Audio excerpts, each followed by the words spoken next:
Yan mga sabayan, ito ay ginagawang Honda Click na 125 at issue kasi nito mga sir, overheat. Halos lahat na pinagpapalitan mula water pump hanggang doon sa water joint inlet, tapos doon sa hose, tapos tinap overhaul din to. Kaso nga lang yung pagkakatap overhaul niya hindi po maganda.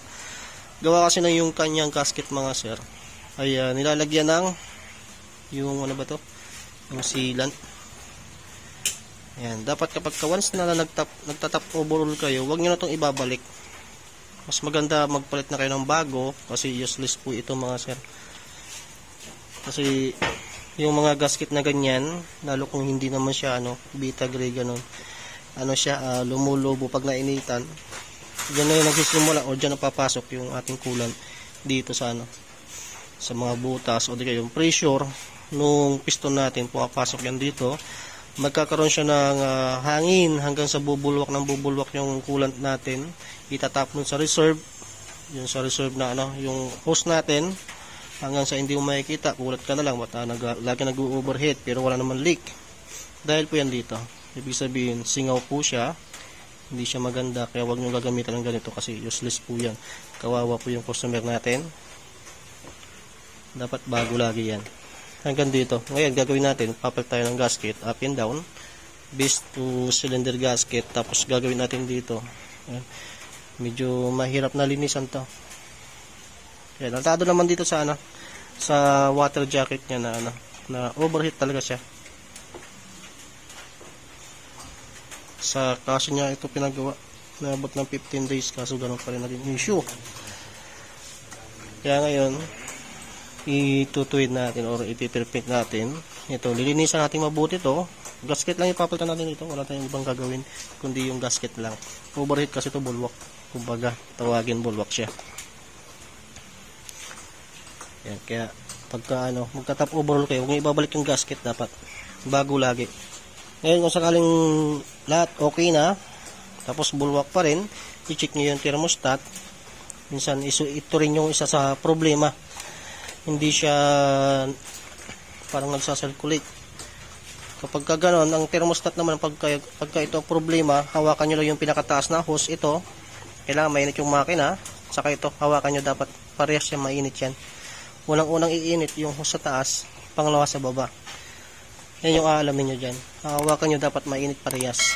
Kapag uminit parehas, goods yung thermostat, ibig sabihin, dito talaga yung problema. Minsan nasa nandito sa radiator, minsan mayroong malit na butas to, hindi nyo na napapansin.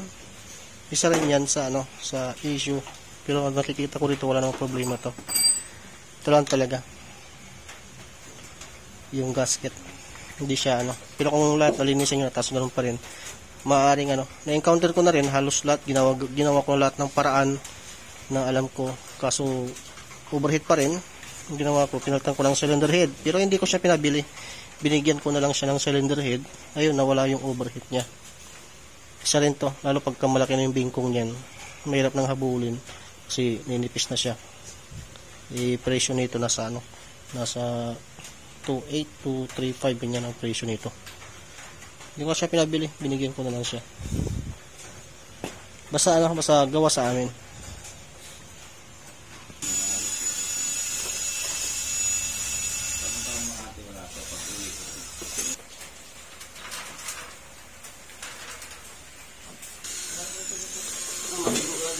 Okay, yung mga sarayan, nalinisan natin. Tapos, ayan, may mga kunti-kunti pa, pero liliyahin pa natin ng kunti yan. Dapat, smooth dapat talaga ito mga sir, ha? Huwag nyo kakalimutan, kasi napaka-importante yung dapat, double check ng maayos. Minsan nga, ginagamitan ko pa nga ng ng parang pang-align, para makita ko talaga. Yan, malinis na siya. Dapat ganyan. At kapag ilalagay nyo yung gasket, dapat huwag nyo na siyang lalagyan ng sealant.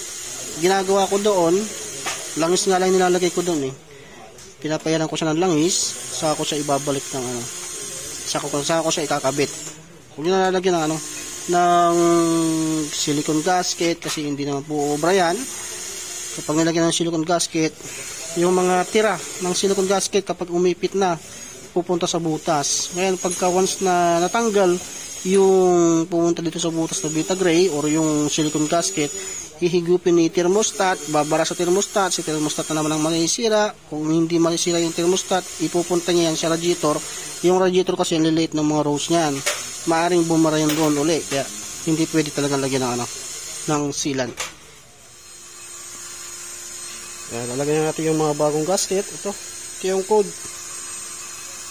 Pag bago lang. Huwag nyo nalalagyan ng sealant kasi delikado yan. Baka po lang. Mukha ka naman. Parang hindi naman ako nagsasalita mag-isa. Kinakausap ko na nga yung cellphone ko eh. Wala namang sumasagot. Oo pa naman.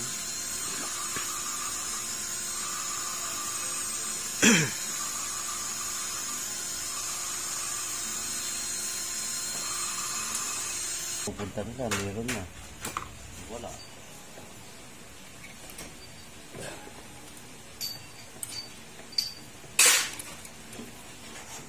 Yan, ito na yung bagong gasket natin mga sir.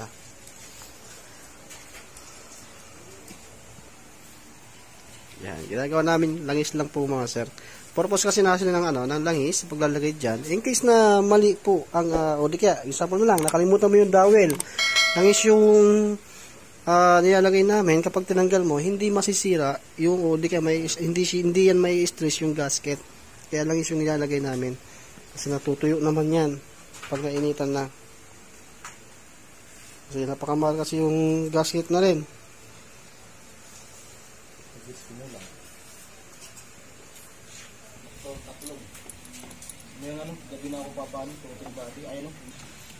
Ito na yung gasket mga sir. Huwag yung lalagyan ng Vita-Gray o di kaya mga silicone gasket ganyan. Huwag yung lalagyan. Kasi useless lang din yung bagong gasket.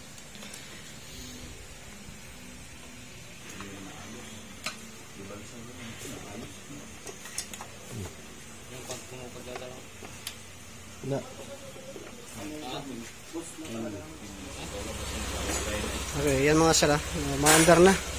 Tapos nalagyan natin ng coolant. Tapos yung change oil natin, ito. Wala pang isang tasa. Kasi pinagamit daw yan. Sa gumawa para makita kung ano yung issue. Ngayon, naalamin natin ngayon kung bulwak siya o lalabas yung indicator sa panel natin ng overheating.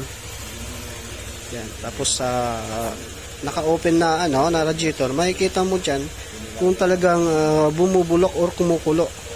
Pero yung yung aapaw yung yung coolant kapag once na medyo madami yung laman at bumukas yung thermostat at medyo umaapaw ng konti, normal lang yan. Kasi hihigupin din kaagad yun.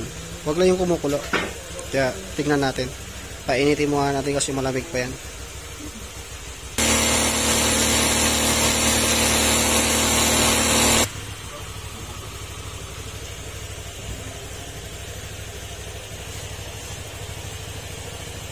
Ma-check na natin doon mga sala. Yung hose niya taas baba umiinit. Tapos bali pinainit natin yung makina. Sa diagnose mga sir or sa diagnostic tools, dito din makikita mo kung ilan yung temperature niya. Makikita mo yun dito. Yan. 83. Basta wag lang papalo ng 100 yan.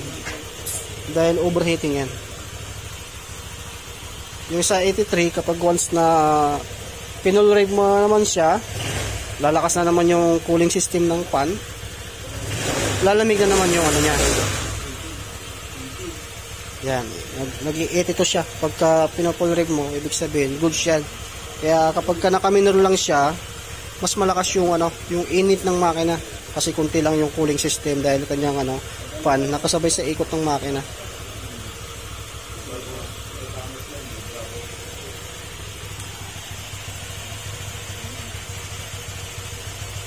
Ito. Kanina air nung binumba natin nag-82. Yeah, okay yan. O-obserban na lang natin muna. Pero mait na yung makina nito mga sir. Ayan, binalikan natin yung upuan niya mga sir kasi kaya na pala ito umaandar. Hindi man lang natin mapalabas yung langis. Pero yung pag-check ng kung sira yung thermostat, hawakan niyo yung hose sa taas saka sa baba. Tanggalin niyo yung cover, baka kasi mahawakan niyo yung tambucho, masusunog yung kamay ninyo.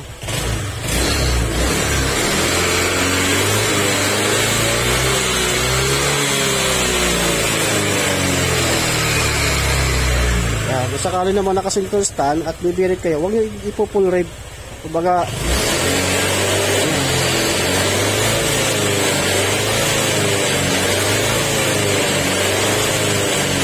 parang ganun-ganun lang mga sir gagawin nyo para hindi mapwersa yung ating panggilid. Kaya na pa tumaandar mga sir. At goods na goods naman na. Ito nga, dahil pa tayo isang ginagawa dyan, oh. Na kulay blue rin. Saka ito. Yan. Bali tatlo yung almusal natin kalas makina.